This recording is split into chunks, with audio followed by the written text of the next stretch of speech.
Será que o amor é possível depois que a gente vive traumas e dores da ordem do impossível nas nossas vidas? Hoje eu quero falar sobre Bebê Rena, essa série do Netflix que está entre os top 10 no Brasil e no mundo. E fica tranquilo, porque não vai ter spoilers. E mais do que só falar sobre os personagens de Bebê Rena, eu quero falar sobre a gente e sobre como os nossos traumas passados afetam a maneira como a gente se vincula e se relaciona hoje. Trazendo um pouquinho da sinopse, para quem não viu, eu fiz uma coluna na CBN sobre essa minha análise do Bebê Rena e ainda tinha muita coisa para falar, então eu fiquei com vontade de trazer aqui para o podcast, para o YouTube, para a gente seguir essa conversa. Porque em maior ou menor grau, muitos de nós sofremos violências, abusos, sensação de inadequação, depressão, solidão, muitas vezes calados, e todas essas marcas têm feito com que a gente entre em comportamentos autodestrutivos, comportamentos defensivos, comportamentos repetitivos. A gente vê uma dinâmica muito angustiante na série. E pode ser que você que está me ouvindo, que está me vendo, esteja repetindo em algum lugar esse tipo de dinâmica nas suas relações. É isso que eu quero fazer, a gente começar a pensar. Então, trazendo um pouco da sinopse para quem ainda não viu a série, acho que a coisa mais angustiante de pensar é que essa é uma série baseada numa história real. E que o protagonista da série, o ator que está fazendo o protagonista, ele é também o autor e foi a pessoa com quem tudo isso aconteceu.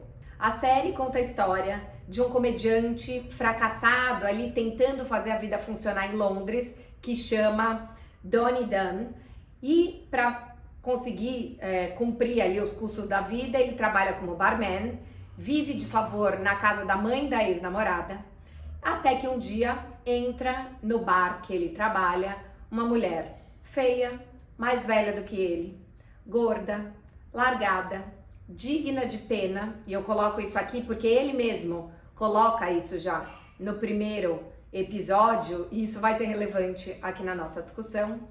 Senta no balcão, e aí ela tá sem dinheiro, não quer consumir nada, ele oferece uma xícara de chá por conta da casa, e a partir daí a gente vai vendo uma relação de stalking e perseguição que vai descendo, e essa mulher vai ficando cada vez mais obsessiva com ele. Esse cara não consegue denunciar essa mulher, ela começa a ameaçar ele cada vez mais e a história vai ficando cada vez pior, com mais camadas. E mais do que uma história de stalking, essa é uma história de duas pessoas que foram vítimas de abusos. Eu tô falando isso e não é spoiler, porque tem o disclaimer de essa é uma série que contém abuso e violência sexual, então não vou falar nem como, nem o que, para que vocês assistam na série, mas como os abusos que a gente viveu no passado fazem com que a gente acabe tendo comportamentos disfuncionais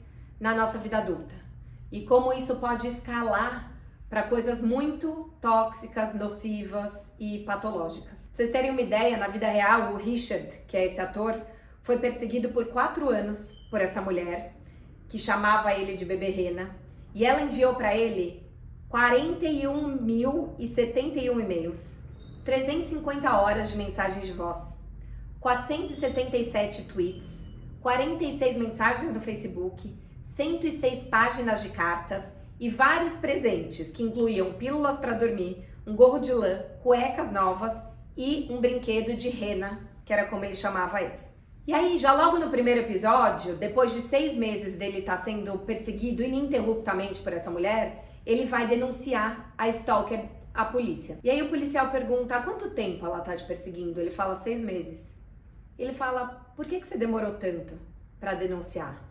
E ele paralisa, porque acho que nem ele consegue se responder por que ele demorou tanto. E aí, trazendo um pouco da psicanálise pra gente pensar, é porque muitas vezes existe o que a psicanálise chama de ganho secundário. É um prazer no desprazer. Um prazer numa situação desconfortável, que faz com que a gente se mantenha numa relação que nos destrói, que nos diminui, que nos persegue. O próprio Richard, que é o ator, falou que ele fez questão de, ao desenvolver a série, não colocar ela como a vilã e ele como o coitado que estava sendo perseguido. Ele fala que muitas vezes ele alimentou essa fixação dela. Então ele dava corda para os elogios, ele elogiava ela, ele demorou para denunciar, ele se paralisava, porque esse olhar dela para ele também alimentava o ego desse homem, também fazia com que ele se sentisse querido. Então, ao mesmo tempo que ele sofria, também existia ali uma espécie de gozo no sofrimento, como diz a psicanálise. E aí eu quero falar, ao falar dos dois, que a gente pense na gente e nas nossas relações, porque a relação deles é a relação do eco de dois personagens que carregam marcas profundas dessas dores. E é sobre essas dores que eu quero falar. Sobre essas dores que eu quero te convidar a olhar. Sobre os seus traumas, os seus abusos, que são interditos. Que muitas vezes você nem se autoriza a falar que aconteceram com você. Porque a gente tem dados que mostram, tem inclusive uma pesquisa do Instituto Libertas, que eu vou falar mais pra frente, que mostra que só 11% das crianças e adolescentes que são abusados chegam a denunciar. E só 29% contam para parentes, amigos. A gente não entende muito bem o que aconteceu, a gente fica com vergonha, a gente se sente culpado. E toda essa culpa faz com que a gente se paralise e vá entrando em mecanismos e relações muito destrutivas. Então, esse podcast, esse vídeo, não é um vídeo sobre stalking. Assim como eu também acho que essa série não é uma série sobre stalking. O que eu quero falar aqui, eu quero que a gente pense, é exatamente sobre os efeitos colaterais dessas relações abusivas em cada um de nós.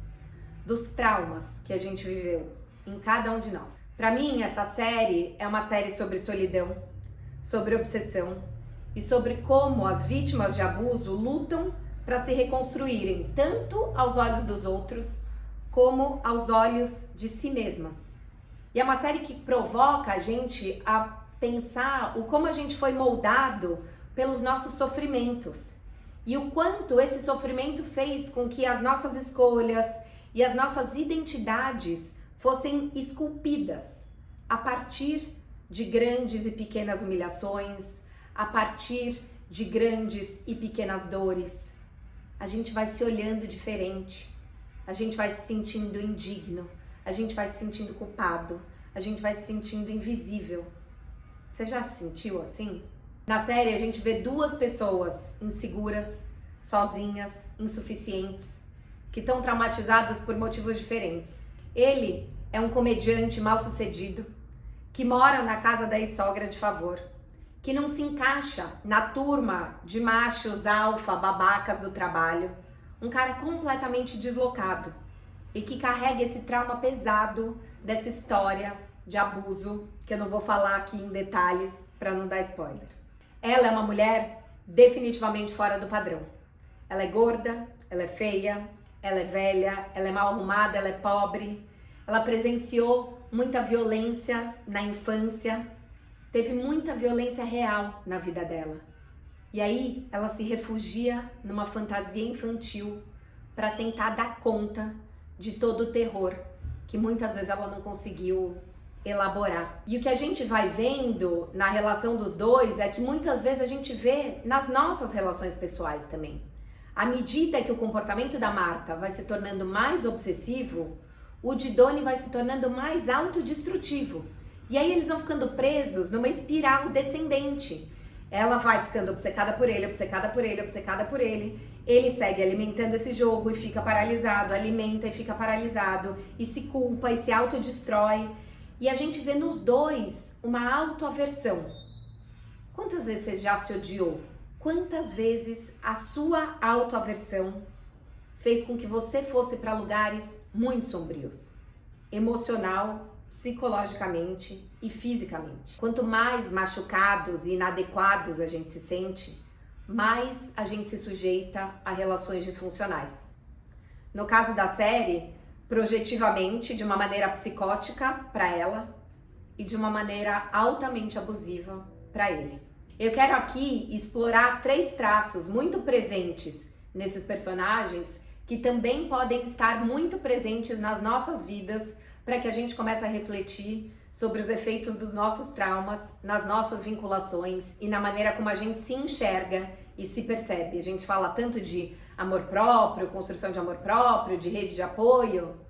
Se você se vê como uma pessoa indigna, o amor próprio está tão lá longe, você acha que tem tanta coisa a ser consertada, que esse movimento parece da ordem do impossível. Esses 3 pontos são o desejo de ser amado e de encontrar algum amparo ante ao desamparo. O segundo é a reviviscência das situações traumáticas num processo masoquista. Então, ao invés da gente se afastar dos agressores, a gente volta aos agressores repetidas vezes, e não só aquele agressor, mas a gente também se coloca em novas situações de risco com novos agressores. E eu vou explicar por quê. E o terceiro ponto é esse processo autodestrutivo e depressivo que é desencadeado em nós a partir dessa situação. Então, falando desse nosso desejo de encontrar algum amparo ante o desamparo e o desejo de ser amado, o Lacan, que é o famoso psicanalista francês, tem uma frase que diz: amar é, acima de tudo, querer ser amado. Bem que se quis, depois de tudo ainda ser feliz, e o que é que a gente não faz por amor, já diria Marisa Monte. A gente vê nesses 2 personagens 2 pessoas que estão desesperadamente querendo ser amadas e que estão vivendo o desamor e essa invisibilidade o tempo inteiro. O cara é um comediante que faz stand-up pra ninguém, que não é aplaudido, que não vingou na carreira. Ninguém olha pra essa mulher. Talvez ela nunca tenha beijado na boca, nunca tenha namorado ninguém. Tudo que a gente quer é alguém que nos ame. E aí o que acontece ali nessa vinculação é o que a psicologia chama de vínculo traumático. Então, quando a gente pensa por que o Doni demorou 6 meses para denunciar essa mulher, por que ele fica paralisado, por que mesmo há uma crescente dessa loucura dela, que vocês que não viram a série vão perceber, ele não toma medidas mais drásticas, é porque eles estão presos nesse vínculo traumático. E aí a vítima fica presa ao agressor por esses ciclos de abuso, que são seguidos por ciclos de afeto e alívio do abuso. Esse padrão faz com que a vítima comece a se sentir emocionalmente dependente do agressor e comece a confundir muitas vezes medo e obrigação com amor e lealdade. Isso tem sido muito falado quando a gente pensa em relações abusivas de casal, né? Quantas vezes a gente não se culpa e não duvida de que não, pode ser que esse marido, esse namorado tenha levantado a voz porque fui eu que causei essa situação, eu também não devia ter levantado aquele assunto, e depois a pessoa te elogia, e aí ela é carinhosa, e aí ela te traz um presente, flores, e aí você se sente grata porque você é casada, porque vocês têm uma casa gostosa, vocês têm uma família, e você tá insegura, e essa pessoa cuida de você, e você tem uma família estruturada como a sua mãe não teve, como as suas irmãs não têm. Esse mesmo ciclo de abuso e alívio que a gente vê lá nessa stalker e esse cara perseguido, a gente vê nas nossas casas, nas relações que estão perto de nós. E esse vínculo é muito complexo de ser desfeito porque ele atende às nossas necessidades fundamentais de apego e de conexão, mesmo quando essas conexões não são saudáveis. Quando a gente está se sentindo invisibilizado, inseguro, sensível, desamparado, se tem alguém que está ali com a gente, que olha pra gente, que fala, eu me preocupo com você, a gente acha que a gente não vai sobreviver sem essa pessoa. E muitas vezes eu vejo essas ameaças, muitas vindas de homem, né, para as mulheres, bom, se esse casamento acabar, ninguém mais vai te querer. Quero ver se você vai arranjar outra pessoa como eu. E aí você pensa, ruim com ele, pior sem ele. Não é. A gente precisa ter forças para quebrar esse ciclo. E vendo no personagem, a gente percebe como é difícil, porque por mais que no começo ele considere essa Marta invasiva e ele perceba que esse excesso de presença dela é angustiante, em outros momentos, esse carinho dela, essa atenção, faz com que ele se sinta especial. Ela tá olhando para ele, ela ri das piadas dele, ela vê ele como ele gostaria de ser visto. E aí a gente tem essa sensação de, né, amar é acima de tudo querer ser amado. Ele tá sendo amado por ela. Então tem esse ganho. Tanto que o próprio Richard, que é o ator, nas entrevistas dele, ele fala: eu não sei, né, quem que tava ali manipulando quem. O quanto eu também não alimentava essa relação, porque alimentava o meu ego. Porque fazia com que eu me sentisse visto, amado, importante. E aí, nesses momentos que a gente tá nessa sensação de não pertencimento, a gente se agarra a essas pessoas, ainda que elas estejam falando mal, ainda que elas estejam fazendo mal pra gente. Tem uma cena que eu acho muito forte, muito simbólica, que é: ele entra num momento de desespero da vida e ele sente que ele tá fazendo tudo errado, e o que ele faz? Ele põe um fone de ouvido e começa a ouvir no repeat as mensagens dela, elogiando ele. Ele já sabe que é uma mulher que faz mal pra ele, que é uma stalker, que é agressiva, só que ele tá tão desamparado que ele recorre à abusadora como uma forma de amor, atenção, que há muito lhe foram tirados. Tem uma fala dele muito interessante em um dos episódios que retrata exatamente isso. Um dos momentos que ela se afasta, ele fala assim: eu senti a falta dela. Houve alguma parte de mim que sentiu falta. Sentiu falta do drama, da atenção, da distração de ficar pensando: será que ela vai vir, não vai vir? O que ela vai escrever na mensagem? Porque quando você está se ocupando o tempo inteiro dessa pessoa e dessa relação, você não tem tempo para sentir suas dores, suas angústias, pensar o que eu vou fazer com a minha carreira, se implicar de você, para se sentir mesmo invisível e pensar: como eu vou me vincular com as pessoas? Eu quero estar nesse trabalho, quero ser amigo desses caras? E o meu namoro? Faz sentido? Não faz sentido? Aí ele fala: eu senti falta dela, e a parte mais estranha de tudo isso é que eu comecei a me masturbar pensando nela. E aí eu gozava rápido e eu pensava: de onde veio tudo isso? Porque eu nem tinha atração por ela, eu achava ela uma mulher meio repugnante. Mas a ideia dela começou a virar uma obsessão selvagem dentro de mim. O quanto a gente vai ficando obcecado por ser importante para alguém. E vai ficando quase que viciado nessa dinâmica tóxica. O quanto a nossa insegurança está alimentando comportamentos e dinâmicas tóxicas nas nossas vidas. Quem aqui que está me vendo e que está me ouvindo se sente inseguro? E aí eu quero que você pergunte que tipo de relações você já aceitou, já se sujeitou por se sentir assim. Que amor é esse que você estava buscando? O amor que os seus pais não te deram? Que o seu marido que te traiu não te deu? Você estava buscando uma aprovação de uma carreira como ele, que estava buscando a aprovação que ele não teve ao não virar um grande ator? Você estava buscando o sucesso, a fama, a plateia? Estava buscando um amor projetado na sua paixão idealizada? Você atura um chefe carrasco porque ele abusa, te explora, mas depois te elogia?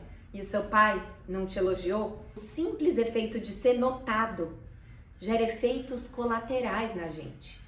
E na série a gente vê isso nos dois. A hora que esse homem olha pra ela e fala: eu te ofereço uma xícara de chá por conta da casa, ela finalmente é olhada por alguém. E é isso que basta para ela começar uma lógica projetiva. É uma mulher invisibilizada, e aqui eu quero trazer um conceito da psicanálise sem fazer diagnóstico, porque a gente não tem informações nem sobre a pessoa real e nem o suficiente sobre a Marta, mas a psicanálise fala de um quadro psicótico que chama erotomania. Eu quero trazer o que ele é aqui para a gente começar a perceber se em algum grau, algumas vezes a gente tá ali flertando com esse lugar. A erotomania, segundo Freud, é entendida como um tipo de psicose, e a psicose está sempre ligada ao delírio. Então eu me descolo da realidade e entro numa lógica delirante, e aqui é esse delírio que rompe com a realidade testável, é um delírio que envolve a crença de que uma outra pessoa, frequentemente com status mais elevado ou inacessível, então uma pessoa famosa, uma pessoa muito mais rica, uma pessoa mais bonita, mais jovem, aqui no caso dele, né, era um cara mais jovem, teoricamente mais bonito que ela, mais bem sucedido que ela, ainda que ele fosse mal sucedido, como se essa pessoa tivesse apaixonada pelo indivíduo. E como Freud explica a psicose, esse mecanismo da psicose? O delírio é uma projeção. Para eu não ter que lidar com o meu sentimento de amor, que às vezes é angustiante, é inaceitável, com os meus sentimentos, eu projeto isso no outro. Então, a gente tá com um monte de conflitos psíquicos que a gente não consegue lidar, e aí para eu não ter que me haver com a minha realidade psíquica e com os meus conflitos, eu abafo eles e eu projeto externamente esse amor do outro.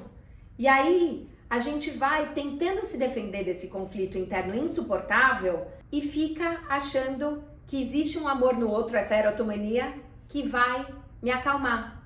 Quantas vezes a gente, num menor grau, já entrou numa lógica delirante dentro de uma estrutura neurótica, porque a maioria de nós somos neuróticos, só querendo que alguém nos amasse e que pode ser que dê certo, só para eu não ter que me haver com a minha própria vida, com o meu caos, com a minha solidão, com eu estar perdida no trabalho. E aí é muito interessante, eu quero apontar isso aqui porque ele leva a gente para o segundo ponto, porque essa erotomania muitas vezes também está ligada, né, com essa dificuldade de lidar com os conflitos internos, que muitas vezes estão enraizados no nosso passado. Então tem um pedaço que ela fala para ele, né? Talvez ela fala assim, eu sempre quis saber porque as pessoas se apaixonam. E acho que isso leva eu a pensar sobre essa coisa do bebê rena, que é como ela chama ele. Você já deve ter se perguntado porque eu te chamo assim. Quando eu era criança, eu tinha um bichinho de pelúcia que eu levava para todo lugar. A minha primeira lembrança de infância é um Natal e uma foto minha antiga nesse Natal. Eu tinha um chapéu de papel na cabeça e um bichinho de pelúcia de um bebê rena do meu lado. Essa rena era muito fofinha, tinha lábios grandes, olhos enormes e uma bundinha fofa. Eu ainda tenho esse bichinho até hoje. Foi a única coisa boa da minha infância e eu abraçava ela quando os meus pais brigavam. E eles brigavam muito, sabe? Você é igualzinho àquela rena. O mesmo nariz, os mesmos olhos, a mesma bundinha fofa. Ela é muito importante pra mim. Você é muito importante pra mim.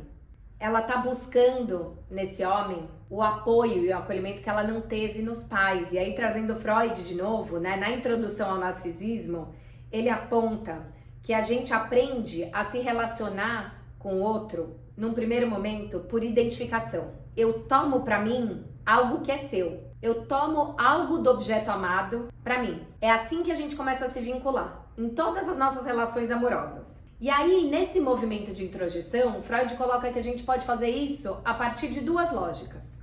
O primeiro movimento é fazer esse movimento a partir da estrutura de apoio. E o que ele coloca?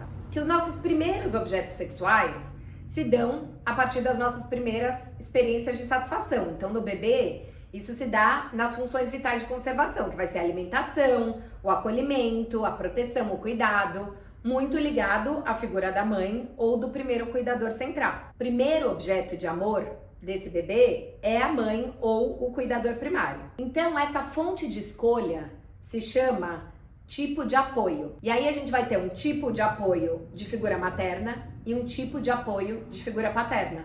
Sabe quando falam, tá escolhendo alguém igual o pai, igual a mãe? É você tá muitas vezes buscando aquela acolhimento, aquela segurança de um pai ou de uma mãe. Talvez seja essa lógica que essa mulher busca.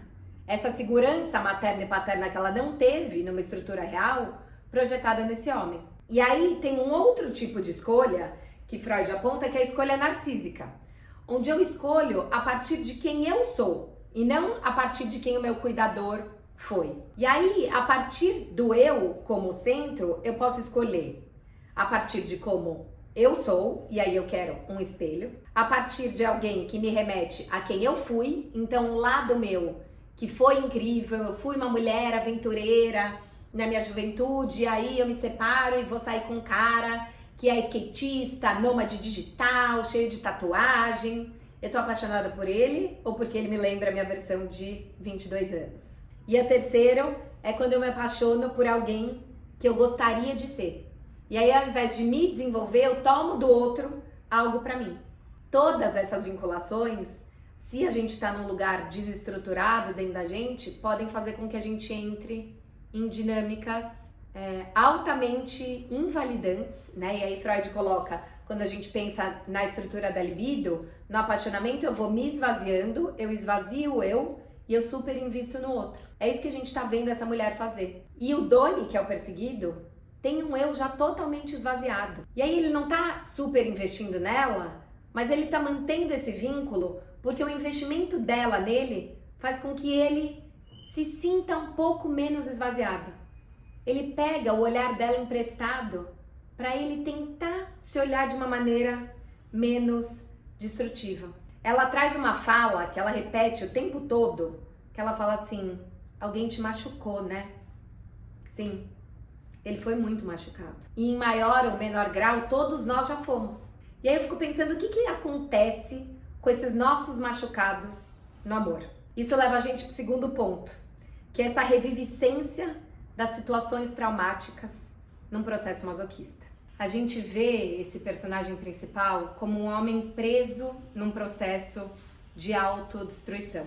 Antes da Marta, ele sofreu traumas, e aqui eu não vou falar quais traumas, nem como, nem quando, para não dar spoiler, mas é muito importante a gente entender que pessoas que passam por abusos graves, especialmente quando são abusos vindos de figuras de autoridade, muito provavelmente tendem a ficar com a capacidade de confiar nas outras pessoas e no seu próprio julgamento abaladas. Normalmente, se você é abusado por alguém que você confiava muito, que era uma figura de autoridade, aí a gente tem que lembrar que, infelizmente, a maioria dos abusos infantis e de adolescência acontecem por pessoas da própria família ou conhecidos próximos, a gente começa a ter medo e a duvidar. Não só das outras figuras de autoridade, mas também da gente. A gente se culpa por ter se colocado numa situação que não é culpa nossa, mas é um jeito que a gente tem de tentar achar algum controle ante a angústia de algo tão traumatizante e incontrolável. E isso afeta diretamente a nossa capacidade de formar vínculo e conexões emocionais saudáveis. É muito comum os sobreviventes de abusos levarem essas cicatrizes para outros aspectos da sua vida.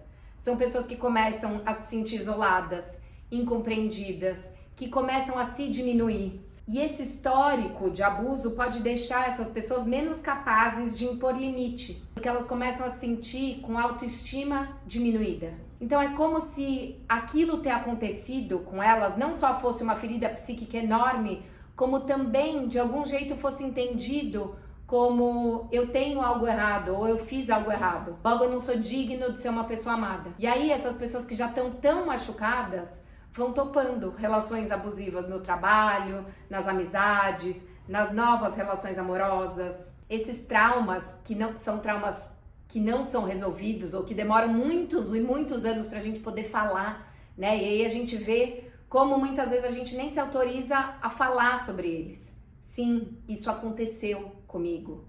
Sim, eu passei por isso. Tem muita gente que duvida, né? Será que isso aconteceu? Será que foi abuso mesmo? Ou não foi? Será que eu abri espaço? De novo, a culpa, a dúvida. E isso faz com que a gente fique mais suscetível a novos vínculos traumáticos. Porque a gente começa a ficar também com uma percepção distorcida do que é aceitável, o que é normal nos relacionamentos. Já que você está duvidando ali daquela primeira referência que você teve de uma relação abusiva, talvez você se coloque em situações semelhantes até para entender, será que aquilo era ou não era algo errado? Será que fui eu ou não fui eu? Trazendo Freud de novo aqui para o podcast, para o vídeo, em Além do Princípio do Prazer, ele coloca que a gente busca o desprazer através de mecanismos psicológicos como a repetição compulsiva de eventos traumáticos ou experiências dolorosas. Ele argumenta que, por vezes, os indivíduos podem se envolver em comportamentos que parecem contraditórios, como repetir situações que causam sofrimento, e isso acontece por causa de processos inconscientes, nos quais a gente tenta dominar ou controlar o trauma através da repetição, na esperança de mudar o seu desfecho ou de encontrar uma solução para ele. É por isso que muitas das pessoas que sofrem abuso, muitas vezes elas voltam ao abusador e voltam e são abusadas várias vezes por aquela pessoa, ou são pessoas que acabam sendo abusadas por outras pessoas em outros momentos da vida. O Freud aponta que esse padrão de comportamento é uma forma de tentar lidar com o desprazer de uma forma completamente irracional, inconsciente, mas é como se ao tentar entender e dar contorno, eu volto para aquela situação, né? Eu volto, eu busco o desprazer, eu repito o desprazer para tentar entender, para tentar dar contorno. E aí eu trouxe alguns dados que mostram como essa reincidência acontece aqui nas nossas vidas. Tem uma pesquisa do Bureau of Justice Statistics dos Estados Unidos. Eles fizeram uma pesquisa em 86 e repetiram em 2000, 2002 e 2005 e viram dados muito semelhantes. Eles descobriram que 63% das mulheres que sofreram abuso sexual por parte de um membro da família também relataram estupro ou tentativa de estupro após os 14 anos de idade. Quer dizer, aconteceu na infância e mais da metade dessas mulheres também foram abusadas ou sofreram tentativas de abuso na adolescência. Esse mesmo estudo aponta que crianças que sofreram estupro ou tentativa de estupro na adolescência tinham 13,7 mais vezes a probabilidade de sofrer estupro ou tentativa de estupro no primeiro ano da faculdade. E essa criança, ou adolescente, ou jovem adulto que é vítima de abuso sexual prolongado, desenvolve a baixa autoestima, um sentimento de inutilidade e uma visão anormal ou distorcida do sexo. Normalmente essas pessoas se tornam retraídas, desconfiadas e muitas vezes essas pessoas tendem até a ter comportamentos e pensamentos suicidas. Tem um levantamento do Datafolha com o Instituto Libertas que mostra que 32% dos entrevistados admitiram que sofreram agressões de ordem sexual quando menores de 18 anos. 1/3 dos brasileiros sofreram agressões de ordem sexual. Quer dizer, essa história que a gente vê que parece tão louca e fantástica no Bebê Rena pode estar muito mais próxima de nós, porque muitos de nós temos esses traumas carregados. A cada 11 minutos um estupro é cometido no Brasil e apenas 1% dos agressores é punido. Tem um relatório com análise do perfil das vítimas de violência doméstica em Uberlândia, que foi disponibilizado no portal da prefeitura. Ele reuniu vários documentos e dados de acionamentos do aplicativo Salve Maria, dos atendimentos da Casa da Mulher e da Secretaria Municipal de Saúde entre 2017 e 2022. E eles apontam uma reincidência da violência contra a mulher de 84%. Quando a gente fala da reincidência, eu quero trazer o quanto essa reincidência leva a gente para o terceiro ponto, que é esse processo autodestrutivo. E aqui eu trago uma outra fala do Doni. Ele fala assim: eu fiquei destruído, em pedaços. Agora tudo o que me restou foi olhar para a memória do que aconteceu. Eu comecei a sentir uma confusão sexual avassaladora percorrendo meu corpo. Eu pensei que isso ia passar, mas se tornou uma insegurança que se transformou numa loucura furiosa em mim. E eu não conseguia dizer se esses sentimentos aconteciam por causa dele ou se eles sempre existiram dentro de mim. Eu comecei a achar que todo mundo na rua me olhava e enxergava a minha alma, enxergava o que tinha acontecido. E aí eu comecei a fazer sexo imprudente com pessoas de todos os gêneros, com essa busca desesperada pela verdade. Me coloquei em situações super arriscadas, onde o meu corpo fosse abusado de novo, e de novo, e de novo, nessa tentativa de entender o que aconteceu pela primeira vez. Era como se eu fosse passada, assim, quase como que uma prostituta, abandonando o meu corpo. Porque, afinal de contas, já aconteceu antes. Era como se eu tentasse dizer para mim mesmo que aquilo não significou nada, mas significou. E aí eu me olhava no espelho e vinha um amargo na boca, um nó na garganta. Era isso o que o meu abusador queria. Quantos de nós não entramos em processos autodestrutivos para tentar justificar o abuso da pessoa, para puxar esse ódio pra gente, né? Esse personagem compartilha aquele sentimento doloroso e persistente de porque eu, que vai isolando a gente. Isolando porque parece que é isso, ninguém compartilhou esse trauma específico.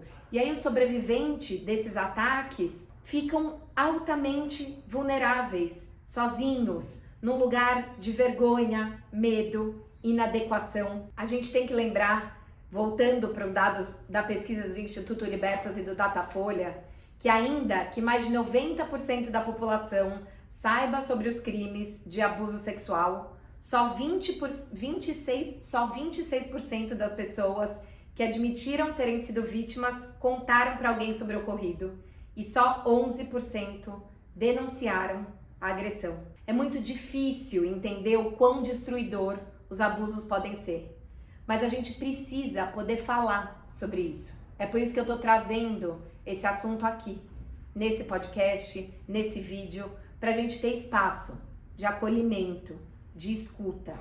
Inclusive, é muito bonito porque o próprio Richard, que é esse ator que passou por tudo isso, hoje ele é militante de uma ONG que chama Survivors, que trabalha com homens que sofreram abusos sexuais. Vou deixar o link para vocês conhecerem o trabalho. É um trabalho que acontece na Grã-Bretanha.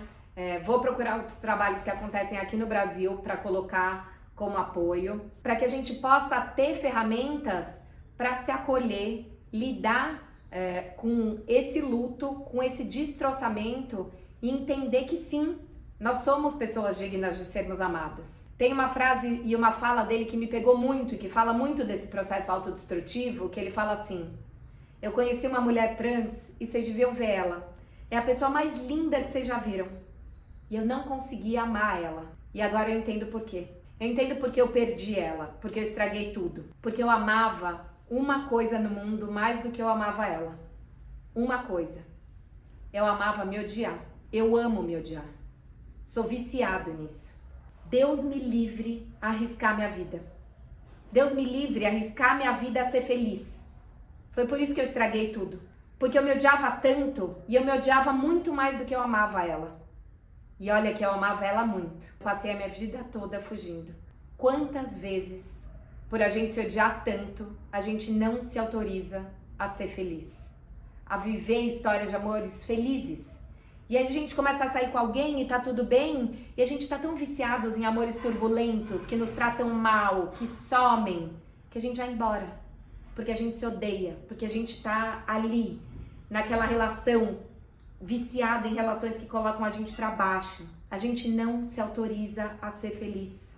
Fazendo a pauta pra CBN, eu tava ouvindo Lana Del Rey, que é uma cantora que eu amo, e tocou There's a Tunnel on the Ocean Boulevard. Ocean Boulevard é uma rua de Los Angeles e acharam um túnel subterrâneo nessa rua mesmo. A Lana Del Rey descobriu, hoje agora até parece que vai abrir um pub, e tem um pedaço da música, eu traduzi aqui esse trecho, e ela fala assim: Harry Nelson tem uma música e a voz dele falha no minuto 2 e 5. Alguma coisa na maneira como ele diz, não se esquece de mim, me faz sentir acolhida. Eu queria ter um amigo como ele, que me acolhesse, que me desse um abraço assim e sussurrasse no meu ouvido: vamos lá, meu amor, você pode prosperar, mas eu não posso.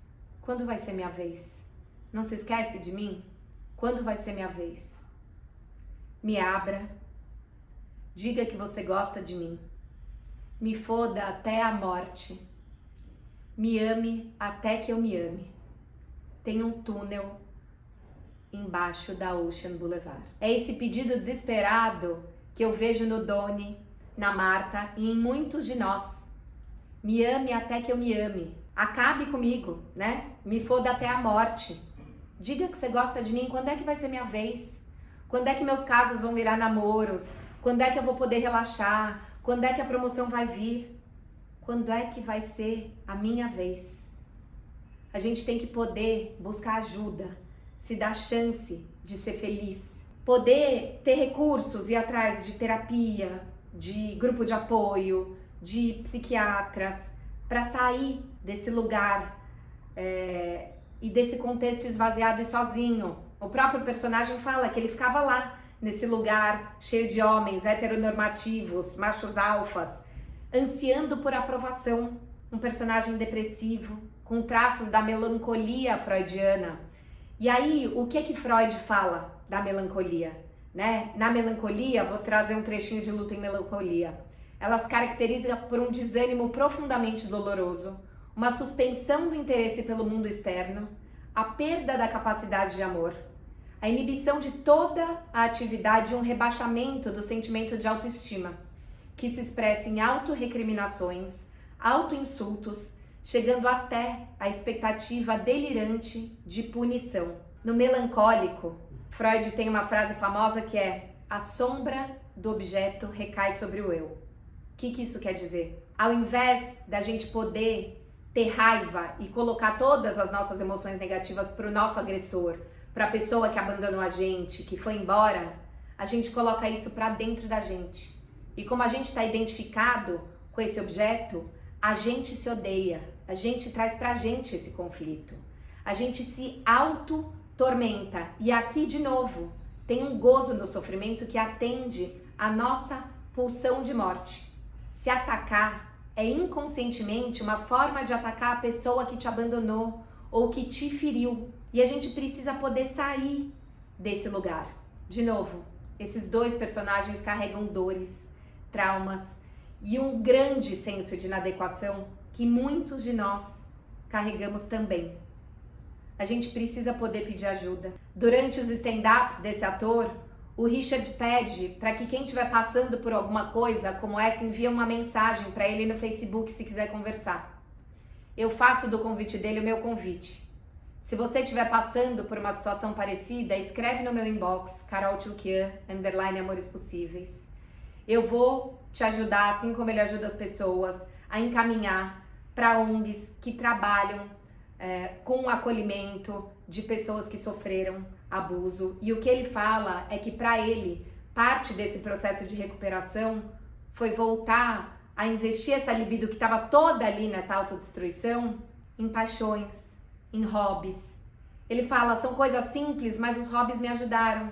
Eu voltei a desenhar, escrevo de forma criativa, jogo futebol às quartas e domingos, tenho bons amigos. Aprendi que se eu me mantiver ocupado e continuar fazendo coisas que eu gosto, isso é metade da batalha. Mas eu preciso trabalhar pela minha felicidade. Outras pessoas têm sorte e não precisam estar tão ocupadas, isso é ótimo. Mas meu conselho para as pessoas que sofrem de ansiedade e depressão é encontrar um hobby que você não sabia que gostava. É a chave para uma vida diferente. Sempre dizem que aprender um idioma é a chave para uma nova alma. Acho que o mesmo acontece com o hobby. E aí eu diria que o mesmo acontece com um novo amor. E aí não precisa ser um novo par romântico. Se conecta com um novo amigo, com um novo colega de trabalho, com um novo parceiro de corrida. As novas relações podem curar a gente. Você não precisa passar por isso sozinho. Um beijo enorme.